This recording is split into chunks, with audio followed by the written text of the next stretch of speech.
Hey, you guys, thanks for having me back, dude. I don't know what the heck's wrong with you that you keep doing this to yourselves. I want to say thank you to you guys. In 2 weeks, we are having our second Wed Into War conference in Austin, and our first one was here, and we would not have had the courage to do the second one if it had not been for you guys and the first one. So thank you guys so much. We're super excited. I actually had a dream about what was happening, what was going to happen here today, because Byron had asked me to come preach on the Valentine's Day weekend, because I guess I'm marriage guy now or some dumb stuff like that, which I do not want to be. I'm barely making this thing happen ever still, but I'm just a guy who's just going to talk to you people. Okay, I'm just a person just like you. I'm not a pastor. I'm not a shepherd. I'm just a bro. All right, so you can call me bro. And I had a dream about it, and Pastor Byron was like, in the dream, he was like, it's Valentine's Day weekend. I need you to teach on something like super sexy, bro, super sexy, all right? It's like Valentine's Day. And I was like, okay, yeah, I'm going to teach on broccoli. This is what I said in the dream, right? I'm going to teach on broccoli. And I woke up, and I was like, gosh, I had this weird dream. And I told my wife, and she's like, yeah, you're doing that. And I'm like, no, I'm not going to do that. That's insane. They're like little trees, Let's at least teach about like a bigger tree or something. She's like, no, you're going to teach on broccoli. So today is called Broccoli and the Curious Metamorphosis of the Soul. So we're going to be talking about, okay, track with me here. Lock with me, okay? Lock with me. You come up to a plate of steaming broccoli. You salt it with, what was that salt you gave us last night? Whatever she just said. A special salt that came from some mountain. Now you consume this broccoli. You're not stoked on it, but you do it. And here's what happens, okay? You consume it. Your body metabolizes it, and it undergoes a metamorphosis, and it becomes body. Like, track with me for a second.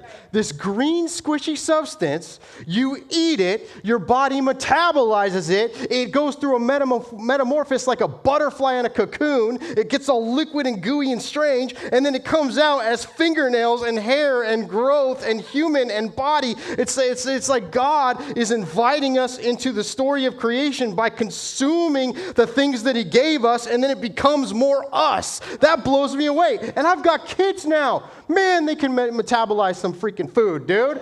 First I had 2 daughters, and they were just like, their oatmeal would turn into body, and now my 8-year-old's, getting bigger. But then I had a son. Oh my gosh, he metabolizes freaking oatmeal and bars and snacks and mac and cheese and all this stuff, and he's growing, and and I'm just like, you have to sit back and watch for a second, what is happening that I can eat something, my son can eat something, it becomes part of him, and then he gets bigger, and that thing becomes him, right? That thing becomes brain cells and neurons and a nucleus and all this crazy stuff. If you guys aren't mind blown, you should be, because check this out.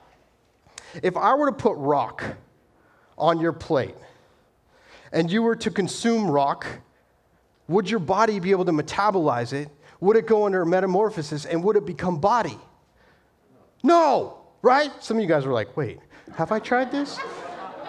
No! And this is crazy. Okay, here's why this is crazy. Because I'm made of carbon. Rock, carbon.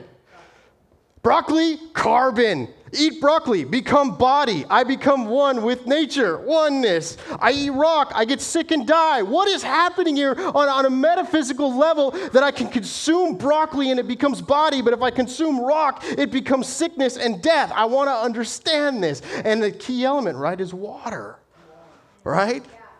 It's so interesting. Don't even get me started on water, y'all. Actually, I'm going to preach on water for a second, okay? Water's like a type of the Holy Spirit and all this stuff, right? So let's go in hard. This clear stuff, dude, give me some of that clear stuff. It's so good. It falls from the sky. Did you guys know that? It falls from the sky, and it collects in pools so that we can irrigate and channel it and purify it. I mean, here's what's crazy. If you don't have that clear stuff, you die. Isn't it crazy? There are atheists walking around like, there is no God. I'm like, what you drinking? That fell from the freaking sky, bro. Like, that's crazy. And then it combines with dirt, and that water and dirt and seeds becomes broccoli, and you consume it, and that becomes body. And this is the great circle in which you live and are part of every single day. It's a freaking miracle. Can I say freaking? Byron's not here. It's a freaking miracle. Now, check this out.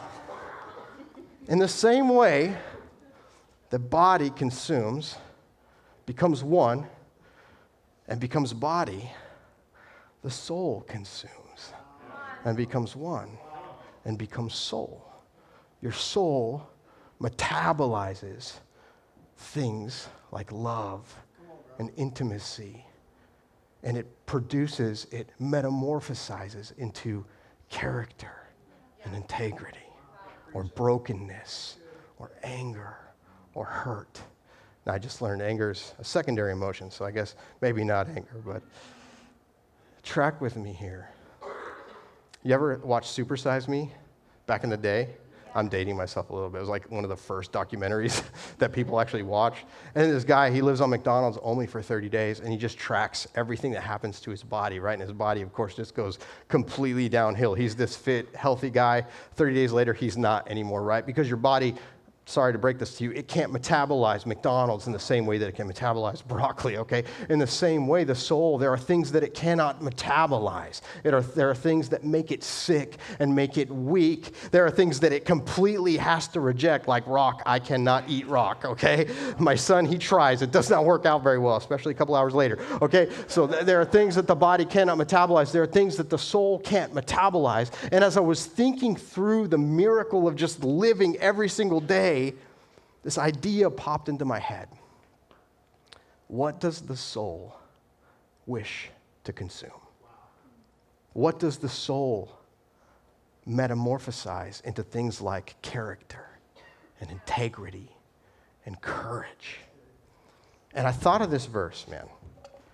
And it's not going to be on the screen. Just pull it up on your phones, grab your Bibles. It's in 1 Corinthians 6. You guys are adults. You can do this. Or don't. Whatever you want to do. Check this out. This is in chapter 6, verse 18. It says, flee from sexual immorality. It just sounds so Christian, doesn't it? Flee sexual immorality. What's crazy is everything I'm about to read, I just feel like the English language has just jacked it up so bad. Okay, number one, flee, literally. In the Greek, okay, not literally, but figuratively, it means get the out. Okay, that's what it means. Like run as hard and fast as you can. Get as far away as you possibly can. Okay, sexual immorality. Check this out. That's one word in the Greek. It's not this phrase, sexual immorality. It's one word. And that word is porneia. He's saying run like hell from porneia. Now, does porneia sound like any other words you guys know? Yeah, that's where we get the word pornography, pornographic, right? It all comes from this root word. Words are so hard. I'm going to get them all jacked up. It comes from this root word porneia. Now, here's what's interesting about this, right? They didn't have Pornhub.com back then, right? There were no computers, okay? I did a fact check on this. There weren't. So what exactly is Paul using this word to mean? Well, he's actually quoting it from Jesus. Jesus said porneia when he said that the one who commits sexual sin, porneia, there's grounds for divorce there, back in Matthew. You guys can ask Byron about that later, okay? But check this out. The Greek word actually means to prostitute one's purity. And so you get the idea that there's something of great value. It's your sexual identity. And you sell it for something so much less than it's worth. That's what that means. And the Greek there is vulgar on purpose so that we understand. Paul here is saying, run like your life depends upon it from porneia. Why? Check it out. He goes on to say, every other sin a person commits is outside the body, but the sexual immoral person sins against his own body. What the heck does that mean, right? Like, I think of, like, all the other sins you could commit, right? Like, what's the difference? Like, if I steal, isn't that sinning against my body? If I murder, isn't that sinning against my body? And what Paul is saying is there's something unique about the connection from soul to spirit that happens only when there's porneia. Your body cannot metabolize porneia into character, into integrity, into soul. Your soul cannot metabolize and metamorphosize porneia into character, courage, soul. There's something metaphysical and deeply spiritual happening here.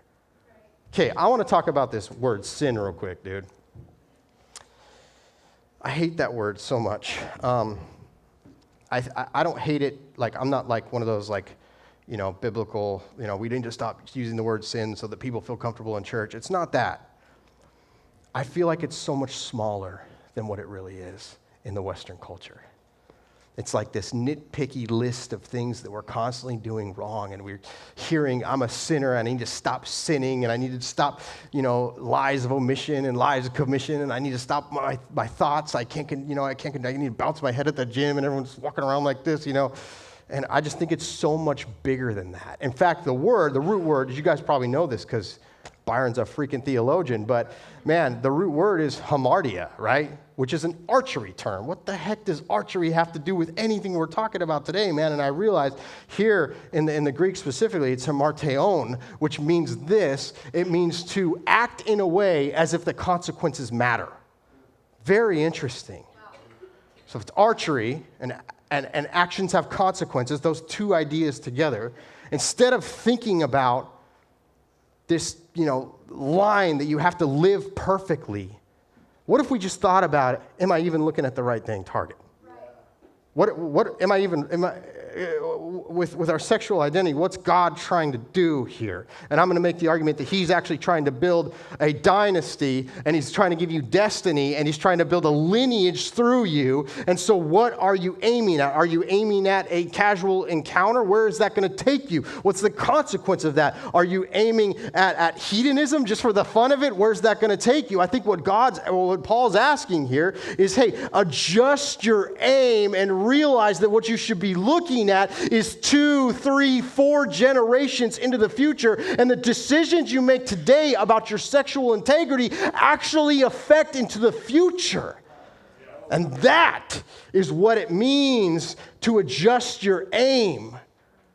That's what I'm thinking, man. I think it's so much bigger than am I just doing the right or wrong thing. It's almost like, am I building the right or wrong thing? What am I building? What am I metabolizing and metamorphosizing into the current future? That's what this verse is saying, man. So look what it says. Every target that you're looking at, a person commits is outside the body, but this target of sexual hedonism or whatever that thought process is one that is changing and affecting your body. So lock with me here. The body, when it consumes porneia, it tries to metabolize it into these things, but it creates something that we actually don't want. And this is insane, but I know you guys probably know this because you guys are super smart and YouTube is like really accessible to everybody. But when you look at porn, and porn has all kinds of forms, right? Really, it's any way that you get a huge amount of dopamine for very little effort. And it has to do with sexual integrity. But here's what's happening in the metaphysical, in your mind, in the physical, okay? Your mind is overwhelmed with a flood of dopamine. And dopamine's good. Dopamine's broccoli. Like, we need that trash. We metabolize that. We turn it into body. We turn it into soul. It's the good stuff, okay? It is the real stuff. You're supposed to get it by, like, moving out of your parents' house and getting a job. You're supposed to get it by going to college and getting educated. You're supposed to get it by building a body that's strong internally and externally. That's what dopamine's there for. It's to get you out of bed, okay? That's what it's there for. Now, when you get it cheap, what happens is your brain is overwhelmed and flooded with this dopamine, and your brain's like, whoa, too much. Too much. So what I'm going to do is I'm going to cover the pleasure receptors in my brain with this stuff called delta phos. It's literally a just chemistry experiment happening in your brain, okay? You're getting all this dopamine, your brain's like too much, it's putting out delta phos. Delta phos B now covers those pleasure receptors to try and get you back leveled, and then because you're just like you're down in the pit, man, you just put more dopamine, and this is why you have to go deeper and darker. This is why we now want novel partners. You know, an 8-year-old today can have more interactions with naked women than most men of all time had in their entire lifetime put together in just one day. Like, that's crazy, right? He can have a harem at his fingertips, right? He's 8, you know. This is the reality, is that these are our future freaking people, man. And you're in this just overwhelming dopamine dance until finally your pleasure centers can't feel anything. They're so covered with that crud. And then we go out and try and make decisions about our sexual integrity, about monogamy or it's wild, right? Man, the sin of porneia is a sin against your body because it changes you at a physical level. And it breaks your ability to make right decisions when it comes to this very, very precious and important part of you. That's wild. Look what it goes on to say. Or do you not know that your body is a temple of the Holy Spirit within you, whom you have from God? That is like the most Christianese verse I've ever read in my entire life. Again, I just feel like the English language just totally emasculates what's actually happening here. In fact, I think it could be better read like this. Or do you not know that the innermost part of your body is a divine manifestation of the set-apart Spirit of God? Do you not know that your sexual identity is the place where God is divinely manifesting himself, making himself known to your soul, metabolizing body and soul together and joining your bipartisan body into one? He's revealing himself in that place. He's passionate about that place in your heart and in your life. Look what verse 19 says. I think we just need to adjust our aim here, right? It's like, man, when we think about that part of us, sexual identity, I just think we think too small. It is a great quote, C.S. Lewis. It's not that pornography shows us too much. It's that it shows us too little. The act of sex, it's wild. And we're just like kind of unpacking this right now. But what sex does, and this isn't a message like stop having premarital sex.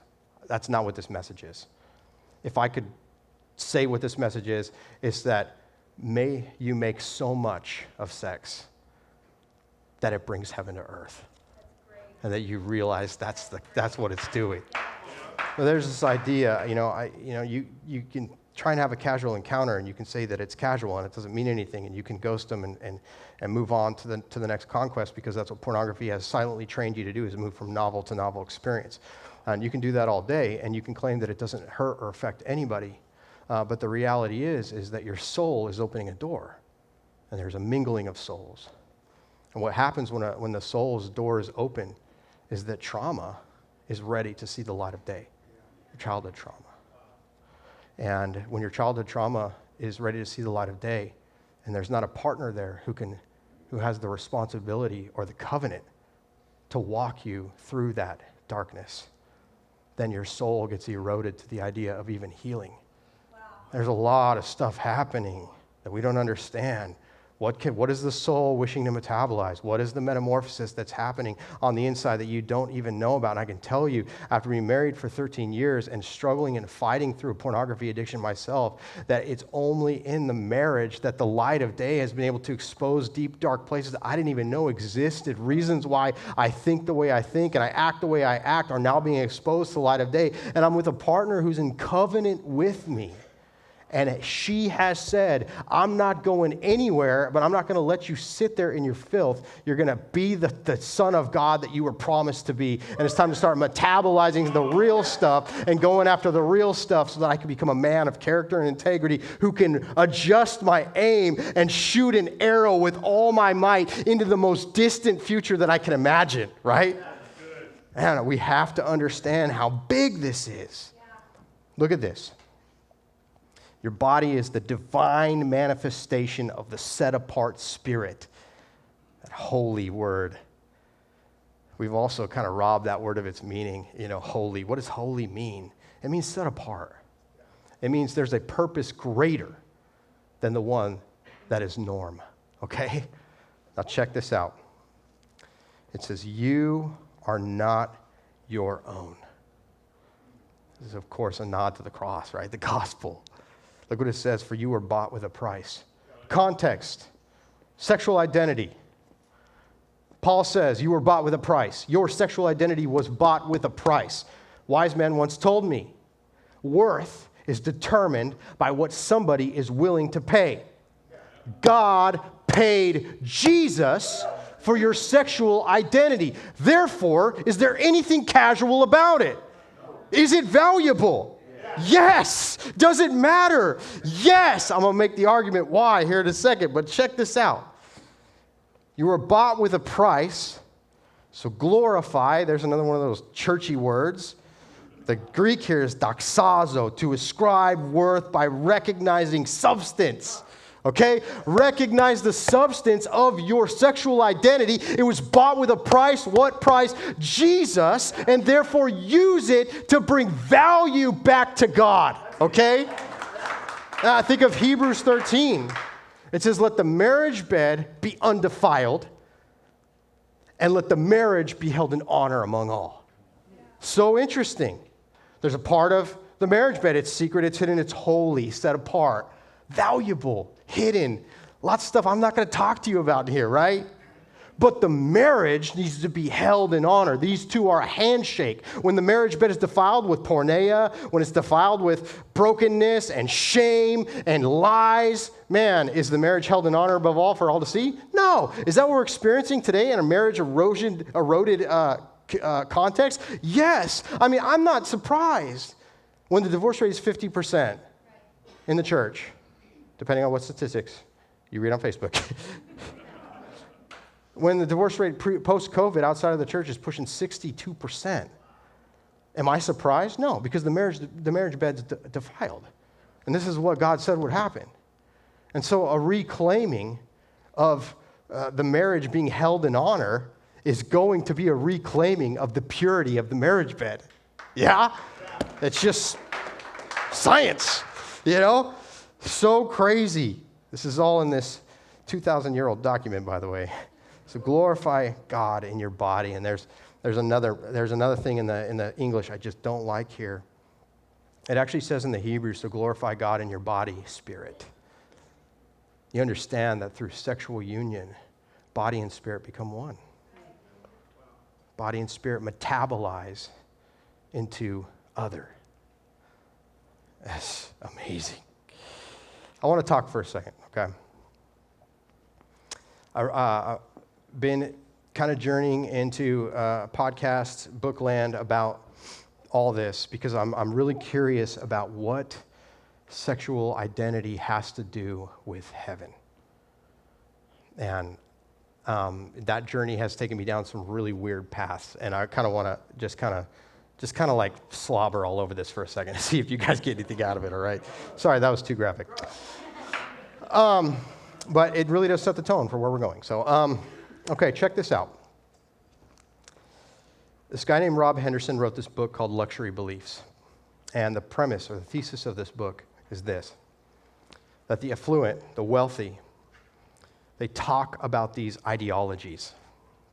And for example, the ones that are being talked about today is gender fluidity. They're talking about monogamy, polyamory, which is multiple partners. They're talking about body and spirit. And these conversations are happening at the affluent level. And this is how we take in all information, by the way. You're gonna go to Instagram probably during the sermon, and you're gonna get some new information from somebody who literally is an influencer. They want to influence the way you think, and they are wealthy and affluent, okay? And they're gonna question things like gender, they're gonna question things like monogamy and they're gonna and marriage and the dominance hierarchy is like hot button right now. You know, the idea that there's a man and a woman's under that man and together they're the nuclear family, that's the way to raise kids. They're not questioning all that, okay? And I'm open to the conversation. And I'm not saying I have any of the answers on this. I'm saying that I want to think it through. Okay, now this guy's belief here, this guy's premise is this. The affluent have these conversations. They inform, because they have bigger platform, because they're wealthy, the working class, okay, which is most of us in here, right? Hopefully y'all got jobs. It's kind of like half the point of this message is go get a job. But here's what's crazy, is that 1960s, free love, it was a sexual revolution, okay? And this, like, condoms were invented, and so the pill was invented, and so women had this choice about their bodies, what they wanted to do with it, and so sex just became something different. Good or bad, I don't know, okay? I'm going to stay as neutral as I can here. And then from 1960, 90% of American families were two-parent homes and kids, okay? This is in the affluent class, upper class. This is also in the middle class, 90% about. Okay, fast forward from 1960 and the free love movement, contraception, fast forward to 2005, okay? In the affluent, it's dropped down to 85%, from 90 to 85. Not a big drop, okay? While we're questioning, the nuclear family and all these things, not a big deal, okay? Not a big drop. But in the working class, it went from 90% to 30%. And so his thesis here is the people who are governing the ideas and the conversation about those ideas don't even live according to those ideas, but they pass them down to the working class who are now enslaved by them while they continue to live monogamous and in nuclear families by and large part. I think it's interesting. In fact, the guy who wrote this book said he was interviewing somebody who held the belief big time. Let's cut down the dominance hierarchy. Let's get rid of, patriarchs. Let's just make everybody equal. Let's question the nuclear family. Let's question gender. And let's have these conversations big time. And he just asked her, he's like, that's crazy. Like, what are you going to do after graduate school? And she's like, I'm going to settle down and get married, have a couple kids. And it's like, why? You were just like, you're an evangelist for us to think differently and ask these questions. But at the end of the day, man, it's scientifically proven that the nuclear family actually sets up kids the best. I just think this is so interesting. I want to talk about dating apps for a second. I do believe that dating apps, like when I was, so I am a recovering porn addict. I'm like three years in March clean of hardcore pornography, okay? Yeah, I choose those words carefully, okay? There's softcore porn that I still have to resist constantly and confess to my wife. And there's, they call it pornography adjacent material. And I'm just, I'm battling all this, as everybody should. It is a war, I want my dopamine pleasure centers back. But as I was going through that, I'm early married, I'm a young pastor at the time, and I'm hiding this double life. I'm addicted to pornography. And that's hard, right? You have an experience on Saturday, and then you get up Sunday morning and say, let's worship Jesus together, and you're just full of crap. You're just a liar. And I had to wrestle with God on that for many years, and I got married, and it was quickly discovered because you can't hide something like that for too long. And at least you really shouldn't. And then begin the journey to wholeness. And that was large part because my wife said, I'm not going anywhere, but I'm going to fight like hell to get you to become who you're becoming. And that's the place where I really started to experience freedom. Okay, check this out. 2-3 years into marriage where I'm getting busted looking at porn probably once every 6 months or something, and lying about it and all that. Fun, really fun time. And I just began to tell God, like, monogamy is not even like, it's not a thing. Like, why are we trying to do this? Like, it's stupid. And, I started listening to like some podcasts. It's like monkeys aren't even monogamous and all this stuff. I'm like, dude, yeah, I'm basically just a bigger monkey, And so I started to doubt monogamy big time. And what's crazy is that, I don't think I ever told Jules that. That probably would have ended well. But in the back of my head, I'm thinking this through, And what's crazy is that I realized one day, how did I come to that conclusion? Well, I came to that conclusion because my broken body longs for novel experiences, new women, right? I just want to. That's what novel means. I'm going to stop saying new women, though, because that sounds real creepy. But my body longs for novel experiences. Why? Because I've been trained by pornography to seek novel experiences and novel mates, because my pleasure centers are so warped and covered in junk that they don't feel it with one anymore, so I have to go deeper and deeper and deeper and farther and farther and farther, right? We see kids now, right, 14 years old with ED, like, this is a problem, right? And I realized that, oh my gosh, I can't even have a conversation with myself about sexual identity because I've been trained by pornography how to think. And that day I was like, you know what? I'm going to cut all dopamine. I did like a hard cut. So I stopped watching TV. I stopped eating food that is sweet and makes me feel good.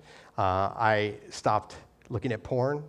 And I'm telling you what, I put about 4 to 6 months between me and my last pornographic experience.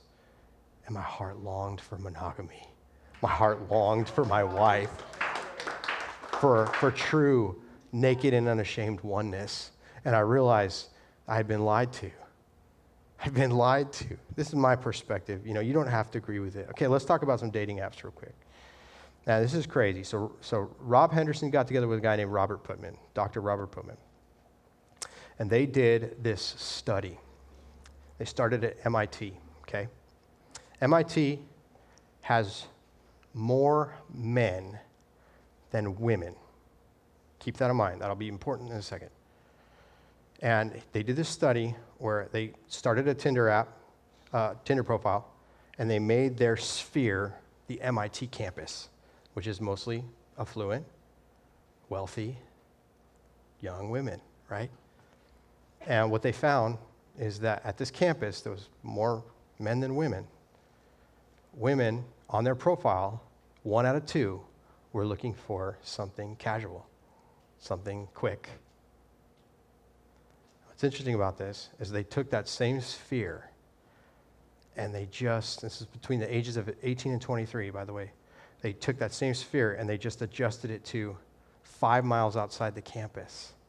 And now the statistic changed to 1 out of 2 were single mothers looking for long-term relationships.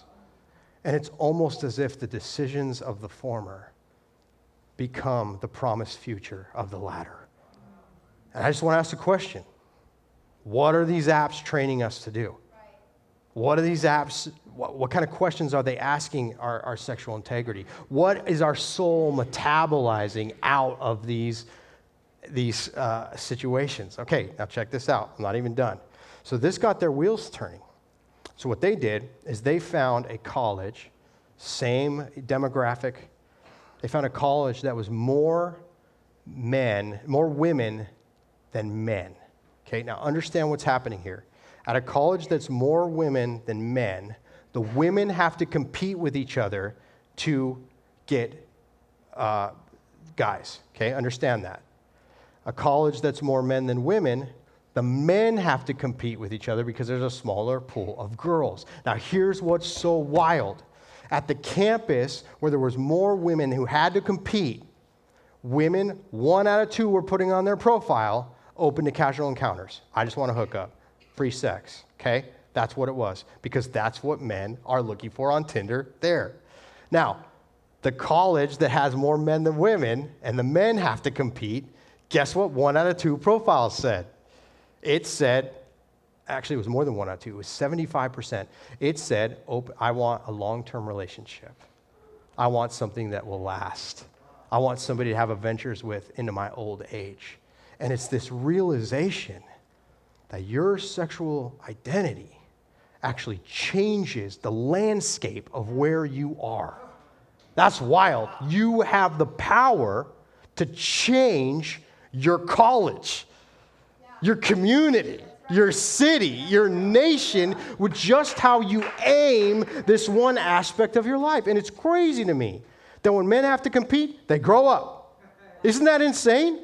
Because guess what? That dopamine, that drive, it's there for a reason. It's there so I get my butt out of bed, I move out of my mommy's house, I go get a freaking real job, I hit the gym so I don't look like, freaking Jolly Rancher when I'm brushing my teeth or whatever. That didn't make any sense, but just track with me, man. That's what that's there for. And that when there's a competition and I've got to compete with my brothers to get a mate, guess what? I grow up. And I start living different, and the whole community becomes changed. Ladies, when you're competing for a man, and there's a small pool of men, the worst thing you could do is give in to our tyrannical needs, okay? It does not work.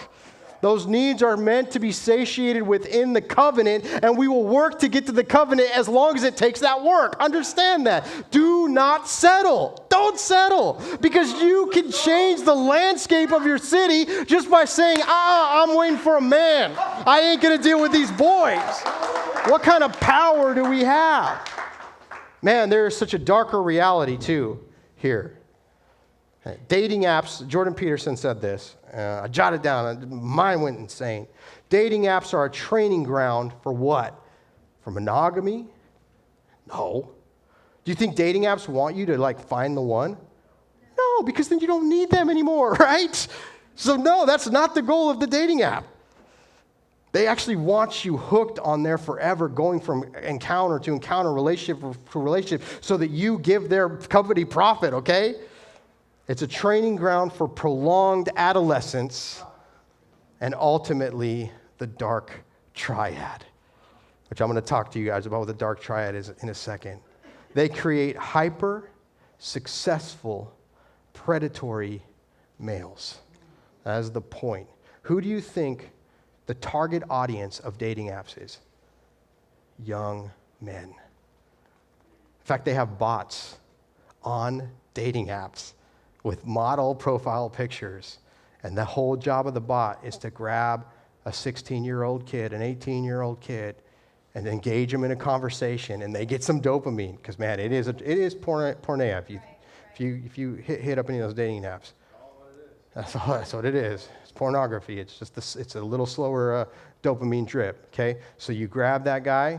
The bots are actually programmed to have a conversation with them, 2 sentences long. So you talk to the bot talks back, you talk back, they talk back, then they ghost you. What's the point? Man, it's called chasing the dragon. They want to give you that first hit. Understand it's a drug, right? Chasing the dragon comes from heroin users.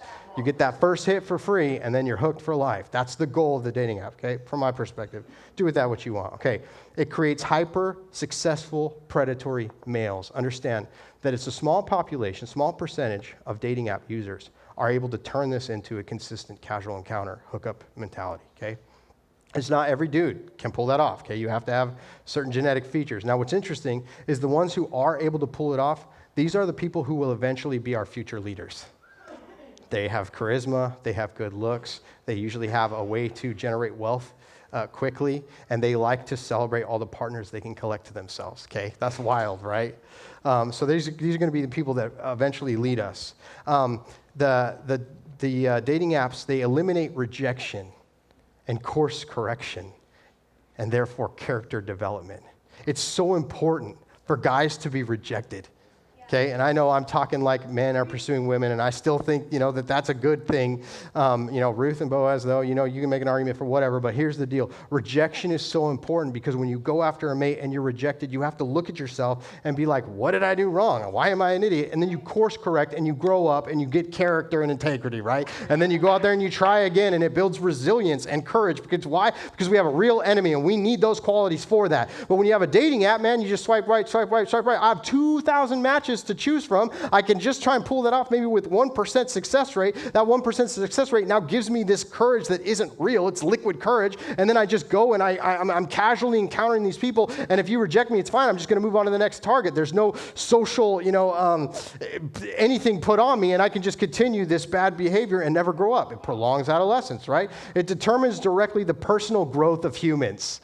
Right. This is crazy to me. This is what the dark triad is. Psychopathy. That's the inability to feel empathy. It's when you see a puppy get kicked and you laugh instead of cry, Narcissism, that's when you believe you're all that and you are more focused on you than anybody else. In fact, you have a false view of even your qualities. Machiavellianism is the ability to lie to someone's face to make them believe something so purely that they're willing to give you their life. And these are called the dark triad. And how do dating apps pour into this? Man, psychopathy, you collect yourself a nice number of casual encounters.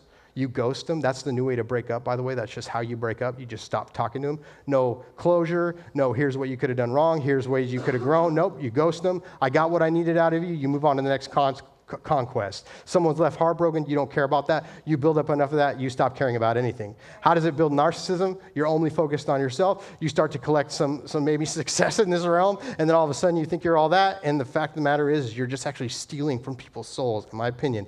Machiavellianism, dude, it is proven true that guys on Tinder will say anything to get with a girl. They will tell him that he wants to have their babies. He will tell them that he wants a life with them. He will tell them that he wants to provide for them and build a life together, and it's all bullcrap. This is the dark triad. What are we consuming, and what are we metabolizing out? Psychopathy, not integrity, narcissism, not sacrificial servanthood. Right? I want to read really quick. This is Malachi Chapter 2. Last book of the Old Testament. Pull it up if you want. I'm going to read it no matter what. Then we'll get you out of here. Okay, check this out. Verse 15.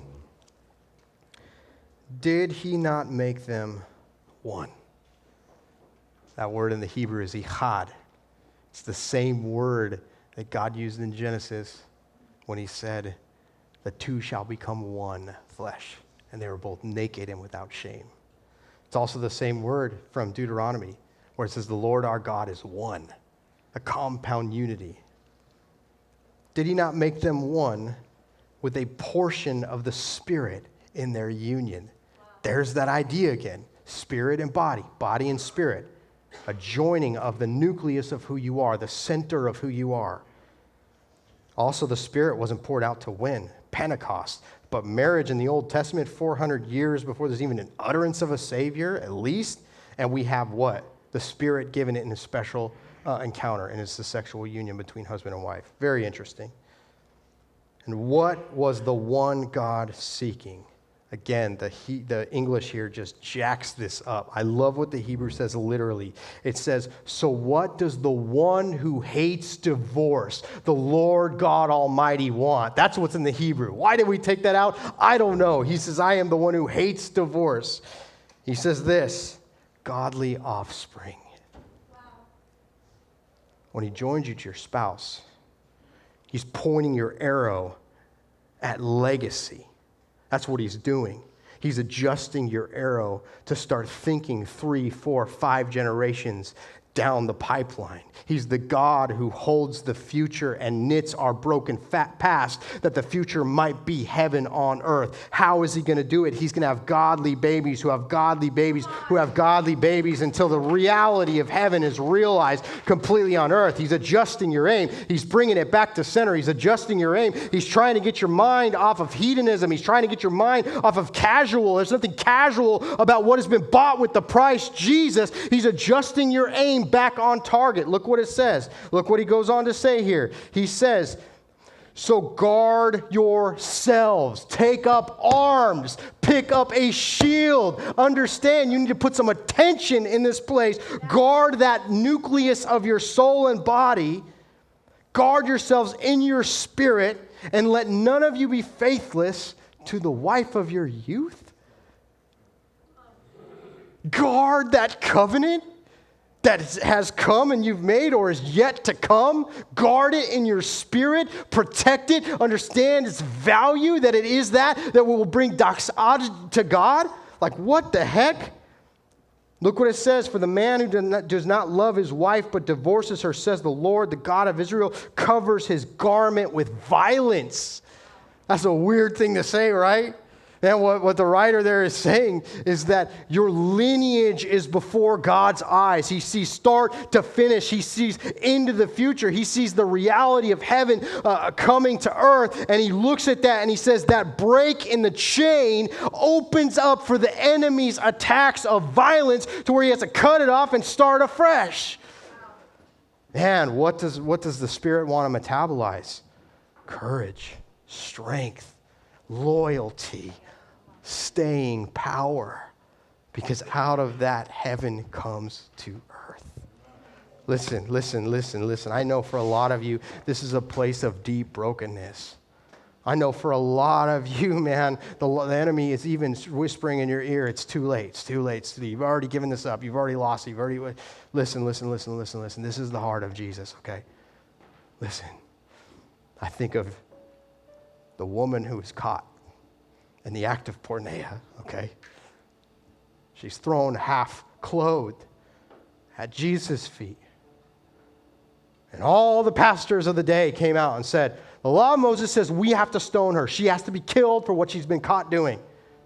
They're setting Jesus up. And the story says, I freaking love this. The story says he stood up. He stood up and he faced those guys. And it says they backed up.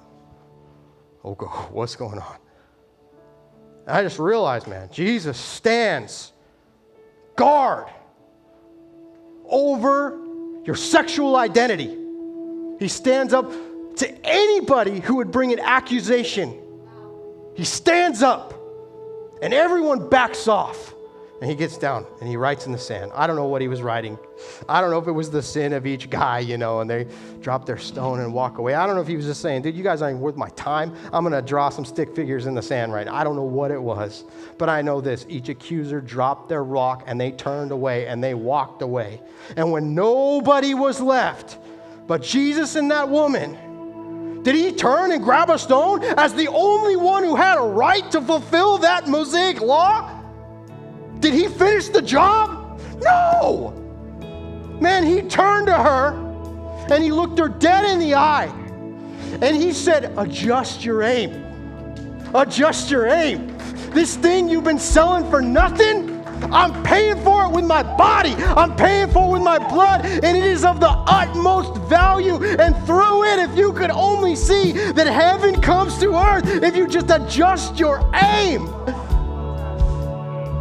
God has in his mind for you dynasty. Don't sell it for something less. Protect it and guard it. He stands watch over it. And I'm telling you what, he restores. I love my God because he can take a mind that has been saturated in the dopamine gunk of pornography for 20 years, and he even finds a way to metabolize that into courage and the ability to stand before you today with a marriage that is strong. He can take the most broken parts of you and he can turn it into soul. Love you guys, man. Keep going.